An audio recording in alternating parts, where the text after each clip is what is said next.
Hello everyone.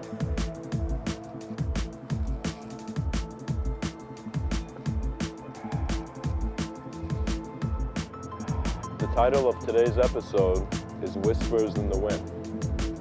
And so Mr. Within will be communicating about the various ways the human being can receive communication and also is the communication he receives. So, let us begin from here that the human being has certain things in its environment where it needs to acknowledge. So it acknowledges the different human beings it sees, it acknowledges the objective reality, it acknowledges the physical body that is present here, It acknowledges a sense of space and time and movement and shift. But it also considers an ability to interpret anew in the moment, It's as if when life is given life, it will not end its truth while its eyes are open. So, you see there are certain things you can communicate to, certain views. But sometimes, if you become existentially sensitive, and if you were to just go for a walk in a park, or just go in some nature trail and sit by nature, by a stream perhaps, you would begin to see that there's also a way of you being aware of a communication that is happening within you. What that means is, who are you before you take a step? Who are you in the silence and stillness of your being? And there you see, you are an ability to be an intention. Just like how I try to pick up something from the table, my hand instantly moves. I didn't think about it, I didn't have to get inspired, it just moves. It's a natural phenomenon. So simply, man's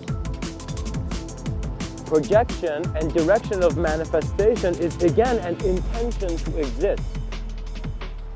And it becomes very healthy when you observe the intentions of your existence, because then you see you can't interpret all of it, There's some things you can assume to know, and you could try to limit the world by saying that it's not there, but it is part of an experience that is unspeakable. And so how much would we trust another human being if they came and told us of the treasure mines within them?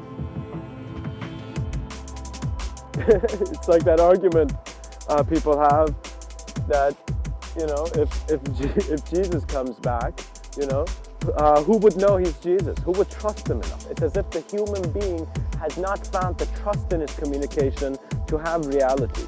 You see, the human being, as it was evolving, it began communicating. Its communication projected a world within the world it was in. So existential awareness began to become more focused because the being was associating its beingness with its communication. Human beings have been doing that for years, but some human beings have also noticed that they cannot say anything at all and observe through that gaze. And that gaze is one where it will lead you to the understanding of the self. And what that means is you are communicating to all those things you're considering that is not you. But you as a being are a novel potential in a moment of existence. And the ability of this as consciousness is beyond just form.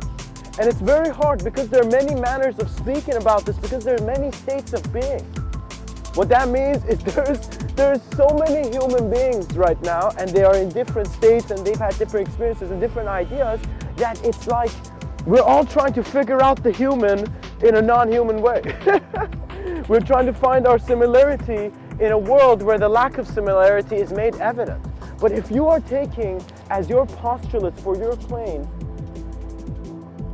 of existence to be one where individuation or an individual consciousness is the origination of the world, then you will fail to see why the human being even communicates.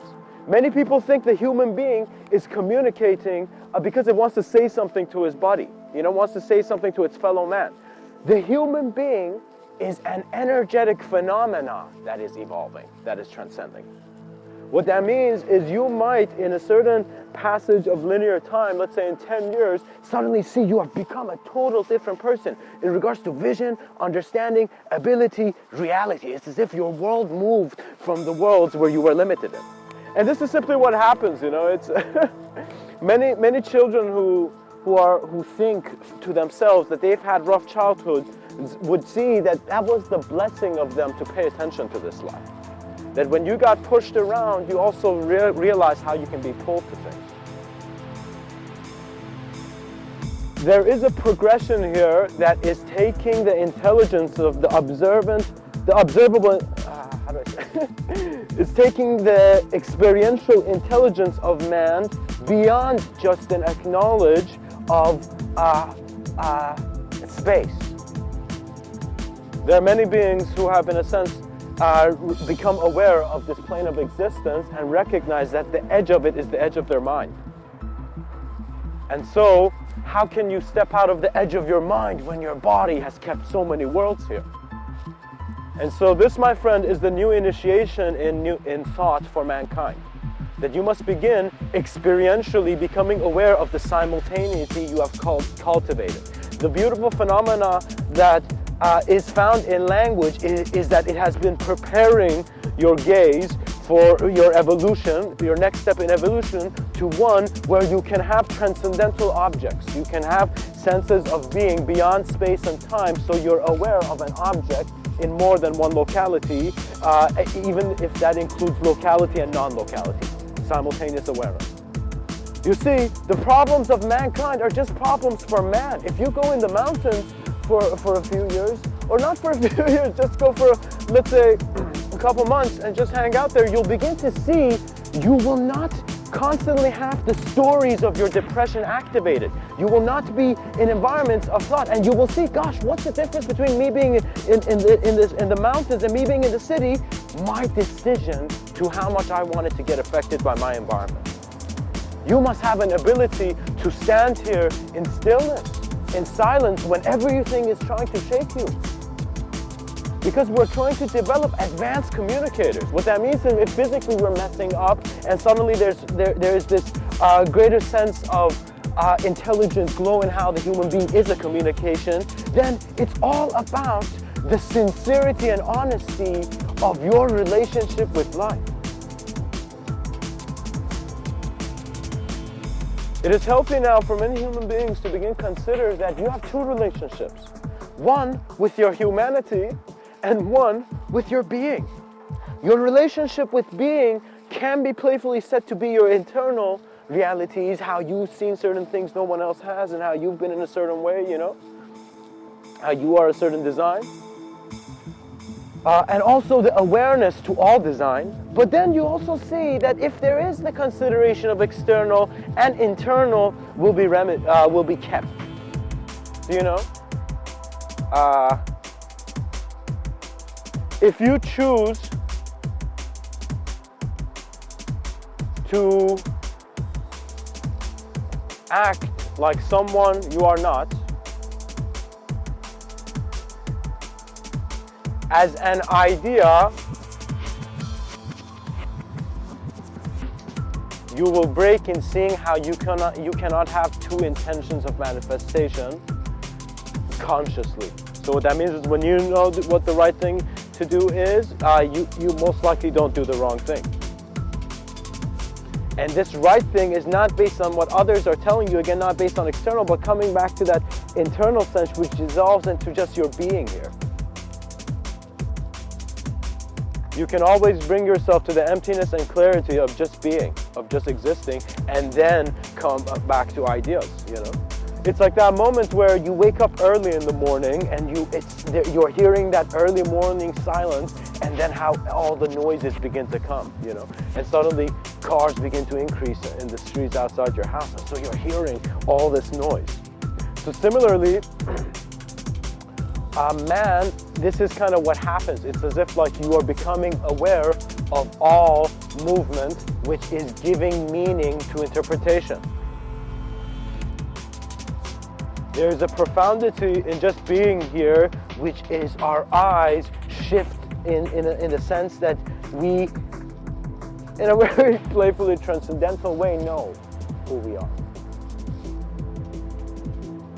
It's that moment where destiny and causality become one.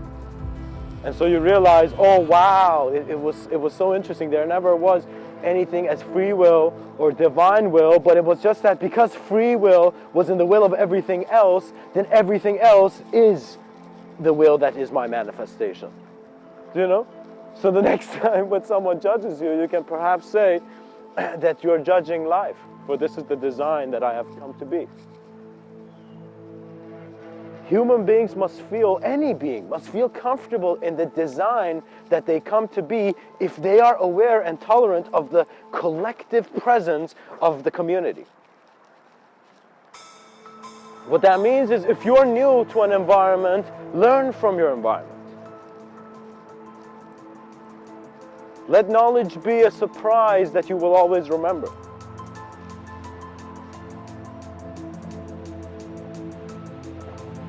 And it's then where your relationship with how you are here kind of shifts. So you have an interaction with, let's say, an idea. So let's say in the morning, I meet someone, a friend of mine, and then afterwards in the afternoon, I'm just walking in the park, and I just sit down. And I suddenly think about that person,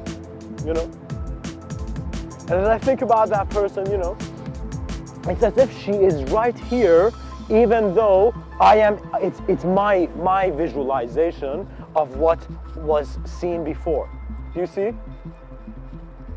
How thought is present in your awareness is huge, because a lot of your fears of a lot of things you don't know what you're communicating, perhaps in the unseen or in the unknown, fade away when you see the knowing is aligned and clarified with where you consciously are.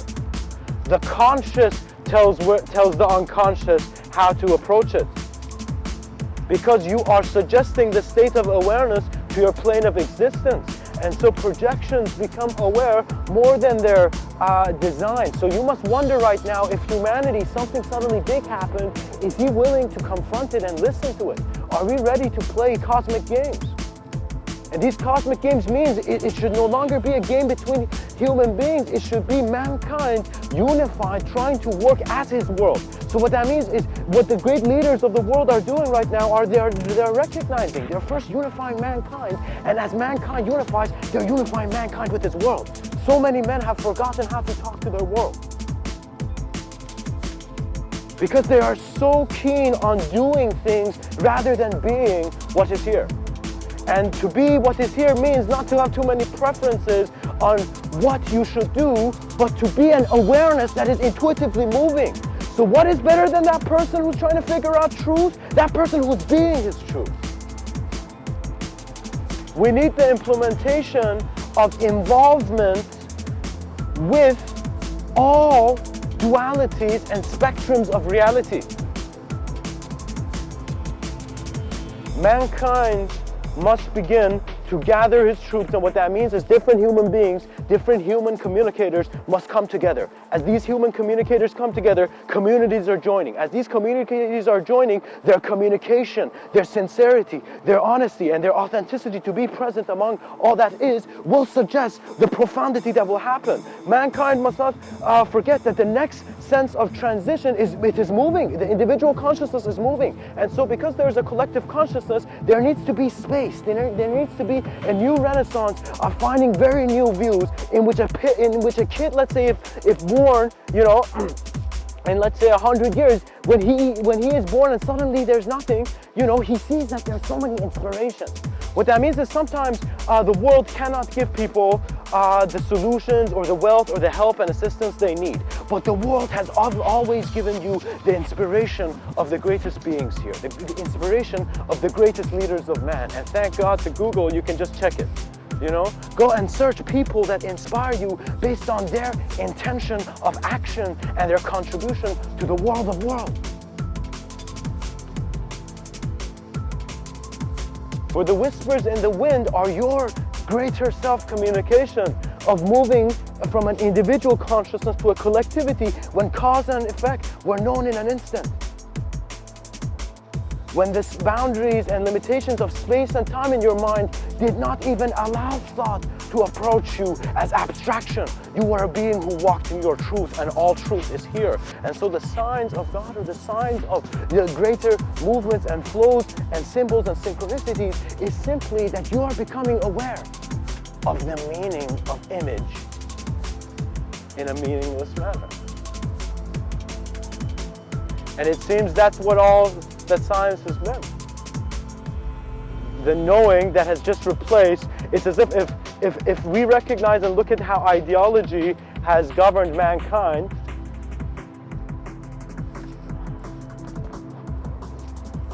we see there were no governance aside from how the words were put into meaning. My friends, language must be studied by yourself. All reality must be studied by the self, in the sense that through your observance of the self, you recalibrate. You begin to know, and your intuition amplifies in the sense that you're realizing, oh, my intuition is not something that just when I don't know it knows. My intuition is something that is moving me to my greater states of knowing. So what that means, if you just stopped thinking, planning things too much, and just walked in the moments of your day, you would see that things would happen when you went into that moment empty, rather than going in that moment with justification and assumptions of who that person is, what that person does, what. Because it is human communication that is making it seem the human form is just the human form, and it's not compassionate. We are brothers and sisters in energy.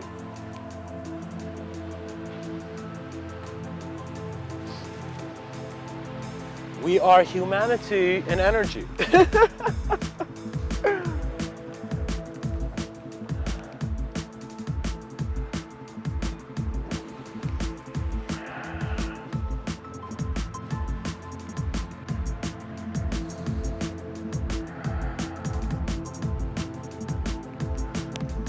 Many people I find now, based on how the plane is, plane of existence is, and how Mr. Within is seeing it, are going into modalities where they are becoming, it's as if physicality based on their routine jobs is becoming boring. So they're looking more into their internal dimensions for the cultivation of the expression that they feel they want to do throughout the day, but they can't. Let's say physically you don't have time for it, So man wants to compensate in regards to the fulfillment he receives in regards to experience throughout the day.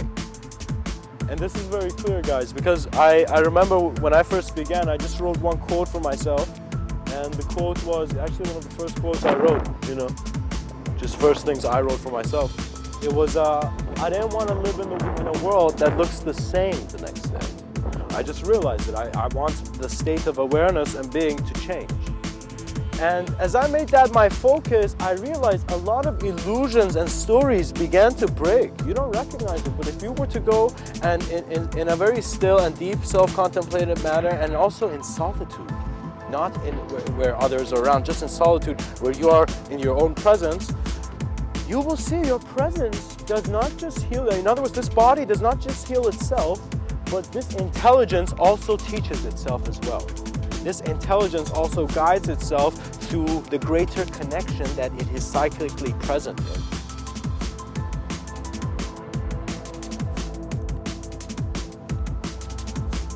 And, it is very important here, because you as a being are choosing how you experience the hierarchical structures of this world, and mainly they're based on your experience.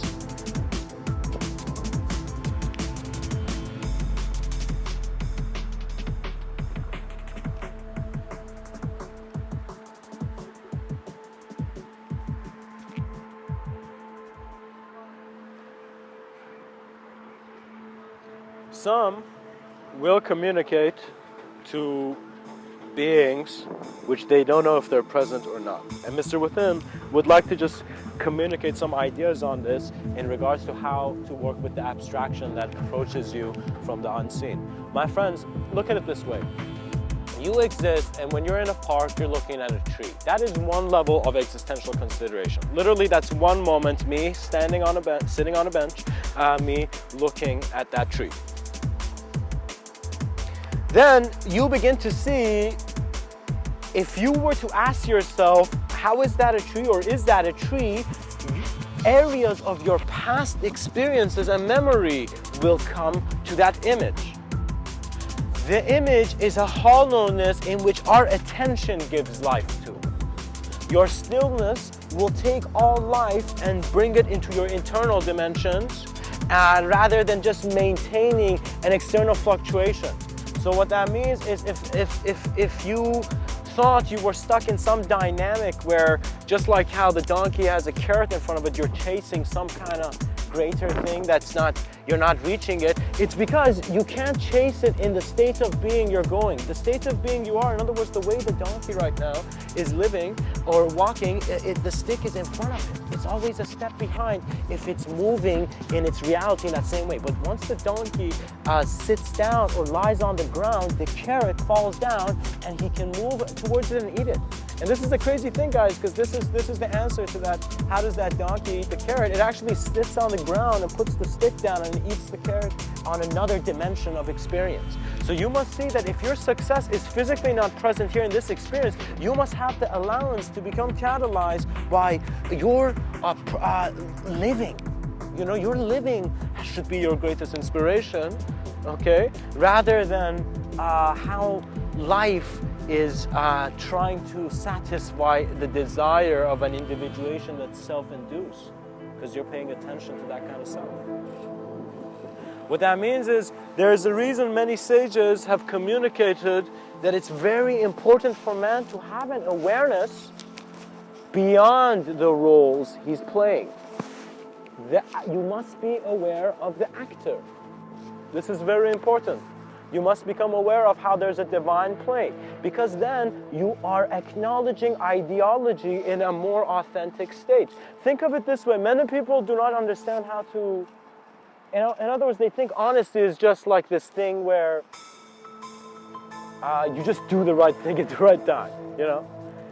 Honesty is a state of awareness where you do not want certain relationships and patterns in your projection of reality to be in the same way. When you realize that mankind is a greater intelligence of being here, it's him that's defining his ability. So incapability too was also a definition. That means you as a being are never incapable or capable. You are never advantaged or disadvantaged. You are the observance of the potentiality out of this world of many things to choose a spectrum that is closer to, for example, something that's good and something that's bad. There is a wise Sufi mystic who I quote often. His name is Rumi. And he says, out beyond ideas of wrongdoing and right doing, there is a place. I'll meet you there. And simply put, this man understood 800 years ago that this reality is presenting and throwing at you ideology in which you are turning into containers. What that means is you are not a victim, my friend, just because you went through suffering. You are the survivor of life. The victim was just a painting being drawn that you, after a while looking at it, were like, gosh, why am I in this? Why am I drawing this? Your spotlight of attention must be in the clarity of your moment, and that is where your newest experience is, and your sense of new is where excitement enters your life, because then excitement is that transition from your state of being in regards to an individually conscious manner to a more collectively conscious manner. And when I say collectively conscious manner, it's hilarious, guys, because it's as if an individual is telling you we're a collective, but the collective intelligence is nothing that an individual can suggest, but rather where an individual is and what an individual is basking in. What that means is there's a light that is unspeakably, undefinably your existence, but this is being seen through a lens. And so man is looking at the lens and it's like, oh gosh, it's a lens. So there's emptiness, you know? But at the same time, you're also becoming aware that the design on the lens is projecting the light.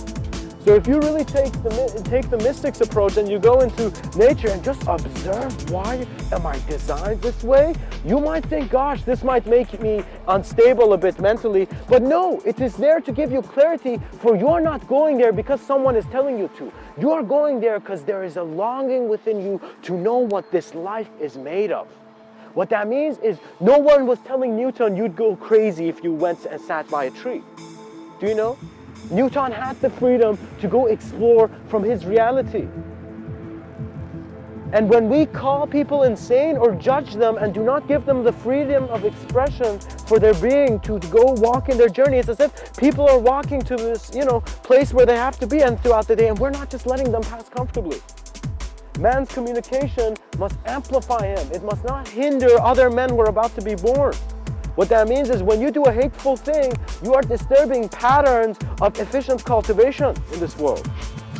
And that is why respect must be a respect for humanity. You're not respecting that guy because he's been nice to you or he's done something or whatever. You're respecting him because he's a human being. You're respecting life because existential presence was simple and kind. And so you will at first think you are communicating to profound senses of other, but all the profound senses of other will dissolve in your awareness of how you are keeping psychology for yourself. And psychology, you can call it psychology, but just know that if you call psychology and try to make your exploration of the mind through psychoanalysis, it would be something where, trust me, that when part of psychoanalysis is calling someone psychotic. It is a story and a mind game in the sense that we are trying to, with individuality, explain a greater individuality we're within. It cannot be. It's through direct experience. What that means is the storyteller, not the storyteller, but the character is trying to figure out the storyteller, but he's still acknowledging a setting where he's a character. The only way the character in the story can discover the intelligence of the storyteller is to know that it is. That all manifestation, once acknowledged in the moment of being of the character, was the same moment where the setting and the world was present, and when you are no longer in a world and no longer a world is within you, you are the presence beyond the ideology, suggesting your projection having to be in only one manner of consideration. Just like how you have an allowance to read many books in a library, in this life you have an allowance of being human in many ways and being alive in many ways and having different senses of self-awareness. Your states of consciousness must be explored through the sincerity of your honest approach to existential allowance and your existential responsibility. So don't think about your responsibility to ideas and even to certain objective relationships such as, oh gosh, what do I have to do for work tomorrow? But think of it rather that you have the knowledge of doing what you have to do, and when the moment comes, you will handle it. And if you are someone who is, let's say, a project manager, well, that's fine. You do your project managements ahead, but once you're done it, you leave that space there. I heard this once in a YouTube video.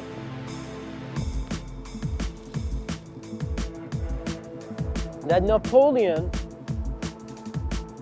had a manner of organizing his thought and him being a general and just how he conducted himself. They said it's as if in his mind, when he would go into deep focus, he would have drawers. It's as if one drawer was the battlefield. One drawer was, for example, Josephine, this woman who was, I think, in his head a bit too much. It's like, damn, bro. But at the same time, it's very important to understand that all life is perfectly placed, for that is how the being places itself. Your free will gives you the ability to experience reality. And so you are choosing the intensity of your reality because you can move. You can move around. You can do many things. Your symbology that feels like an external, profound communication, whether you're giving it external or biblical or any kind of reference, is something to show how you are the end phenomena and the beginning phenomena simultaneously. For at some point in the beginning, from walking from the beginning of the journey, you somehow reached that point where you were going towards the end.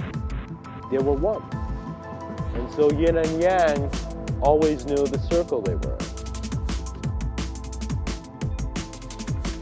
I hope this talk has served. Multidimensionality requires your authentic exploration of your self-communication and your life intelligence.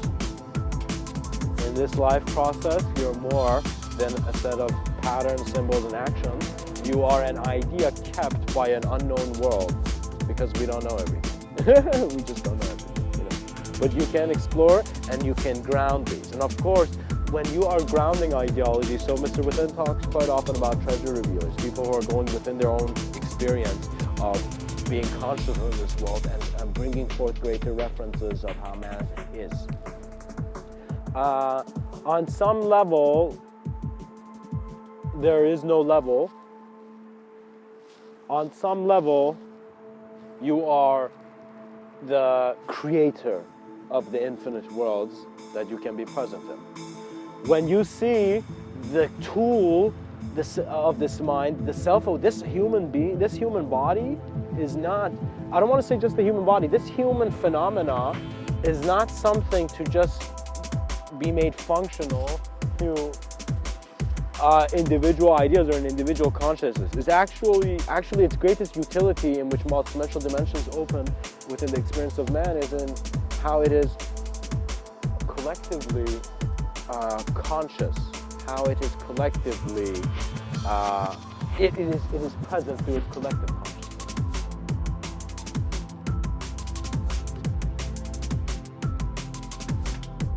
The beauty of this world is simply that it was beautiful before we even thought if it could be beautiful enough.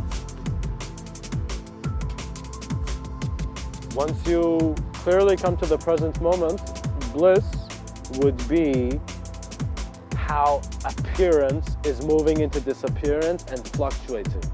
And it's as if within yourself you're sitting down in a park quietly, but internally you're observing all those times where you had an awareness as through the idea and also outside of the idea. Existential awareness was there. There have been many moments where I've observed my past memories and I have seen those memories through different localities, through different points of location. So if I was sitting one way in a room on some Friday, in some house, I could see myself being present in many modalities where it wasn't just an origination there. It's as if naturally it's there. So once you really stop trying to chase the butterfly, in other words, trying to figure out what imagination is, but sit down and become still among the flowers and in the manner of the teachings of the emptiness of the lotus, you see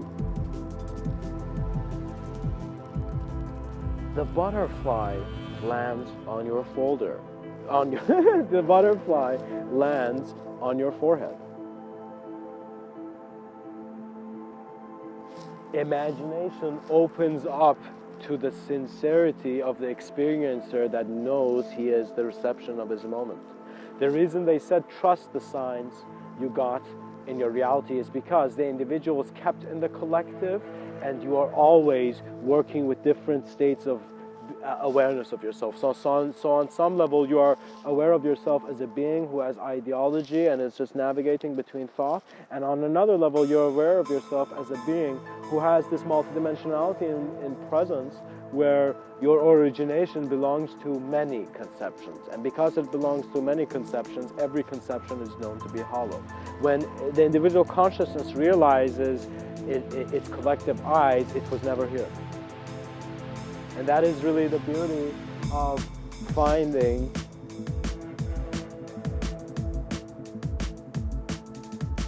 the home of your greatest reunion. That the love of man was the love that opened man's intelligence to its greater transcendental movement and existence. Love this world through a clarity that does not judge you. Because there's no judgment that needs to be when everybody is learning from life and everybody is a new moment. You're literally experiencing a new moment of your being. And because you're a new moment and this phenomena is bound in between the realms of unknown and the known, which are within the same experience, you cannot know, and that is why your trust in not knowing becomes your absolute knowing. In the sense that it's very funny. The wise man, the sage, at first thinks the sage that begins early on, he at first thinks that he knows knowledge, he has some knowledge, and he can figure out some things, and so because of his speed and accuracy and who he is, because he is his greatest reference, he can do it. But you will see actually the wisdom of the sage is in letting go. Because you see, when you grab something, you are creating a spectrumized identification you don't know. But when you let go of something, you're moving into a greater movement that was there. So the understanding shifts. The sage knows that in letting go, he is free, and he always was. In letting go of the lack of free. Let go of depression by seeing, just like how you can create imagery of depression, you can create imagery of your greatness. You can create imagery of your intention to go do great things. And these great things could be watering plants that haven't been watered for days, or it could be going in front of the greatest leaders of man and silently speaking, giving the greatest speech known. In that we think that peace will come in our words and our declarations when individual consciousness is constantly being stimulated by people trying to survive as the individuality. We must begin to see that we must think of how our future children must live. We must be the architects of the future, and we always are. And the architects of the future are not lost, but they are found in the ability of a vision that is transcendentally allowed to exist. Always. For once you know beyond what you have known, you are there, and that is why you are here.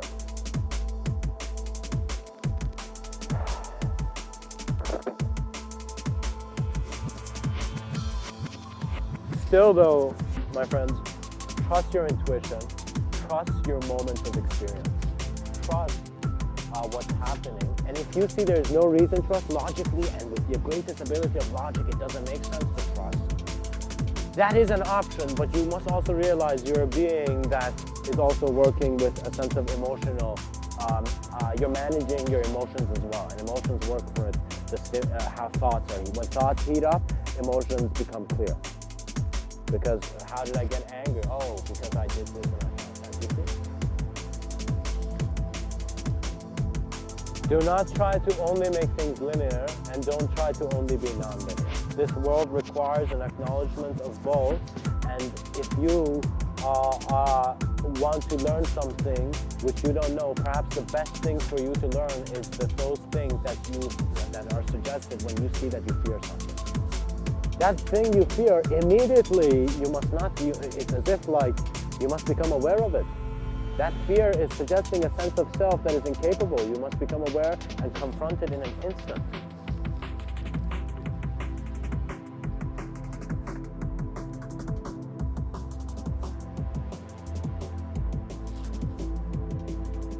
We must learn from life, and as we do, there is no longer a student who is learning. There is the absolute realization and expression of the teaching. Remember who you are, for nature could never forget. Much blessings and namaste.